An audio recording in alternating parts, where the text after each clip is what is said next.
Stage 8 out of 12. So glad I didn't die to the last two clicks again today.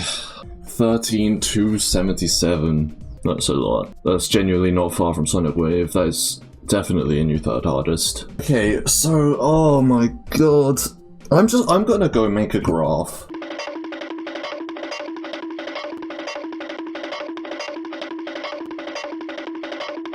Okay, this took way too long to make, but here is my problem with this level. This is my my graph of the difficulty out of 10 of each given part, and the x-axis is percentage, obviously. Most of it is really good. This is a perfect case study in how an ending can completely ruin a level. So, the first cube is really easy, and like there's no problem. It's only a few seconds long. The ball is really fun and also not that hard. It's very consistent. And then the difficulty ramps up in the ship. The second half is harder than the first half, and then the wave is really hard, and again the second half is harder than the first half. That's all fine. I'll get back to the wave later as well. But then the cube is easier. It's an easy ending. That's fine. It's all well and good. I'm very happy to have a level that's balanced like this. But then the last few clicks, for no reason, are just the hardest things ever. And I swear I practice these. I practice them a lot, in fact. And it's oh god. The clicks at 84 and 85, and the final two clicks were just way too hard. Especially the last click being blind. It was not fun to die at the ending. I think about 25 times, and I did get slightly unlucky, but that is because the ending is just so much harder than it needs to be. It's all concentrated in these 4 clicks, and I just really have a problem with this balancing. Like, if you just look at this, it's perfect, but then you get these random choke points at the very end, and it's so annoying.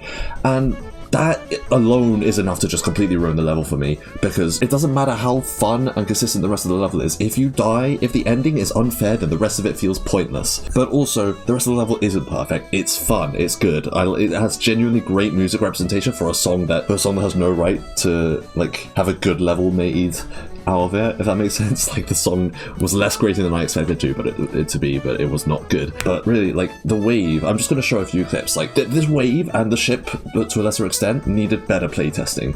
I feel like you should not be able to miss the portals that are in the wave and just die at the top or the bottom of the screen. The difficulty-wise is fine, it's really good in fact, but the fact that, like, especially with that triple click near the start of the wave, that you could just miss the portal and hurtle into the ceiling is just an extremely frustrating way to die. And like, I'm fine with it being hard. So the problem is, you shoot past a spike and then your brain goes, okay, I've survived this, let's do the next click. Obviously not explicitly because of how fast you're moving, but that's like the sort of reaction. So like, you pass it, and then you expect to survive for the next click, and then you just hurtle past the portal and die when you're not expecting to go past the portal. It's just such annoying, frustrating whiplash that I got a lot of times at that part at 56. This is really my only problem with playtesting, is that like I think the first cube is really fine, the ball is amazing, the ship is mostly like I didn't really like the ship. I just think that's not really my kind of gameplay, which is weird because I'm usually someone who loves orbs and ship. Yeah, the wave was so satisfying and so crazy to pass. But again, it's all just ruined by the ending. I can look past the playtesting errors if the ending was serviceable. Even serviceable. It doesn't even have to be as good as the rest of the level. If it felt fair, then it would have been good. But it didn't feel fair, so the level was ruined for me. Anyway, thank you for listening to my rant about that. I'm pretty happy to have a new third hardest. The knockoff RGB video should be coming out next week. Other than that, still kind of taking a break from streaming, but I'll be back in June. Thank you for still watching, even though I've been pretty quiet recently. I hope that this summer won't be as quiet as this has been, or last summer, as a matter of fact. See you soon.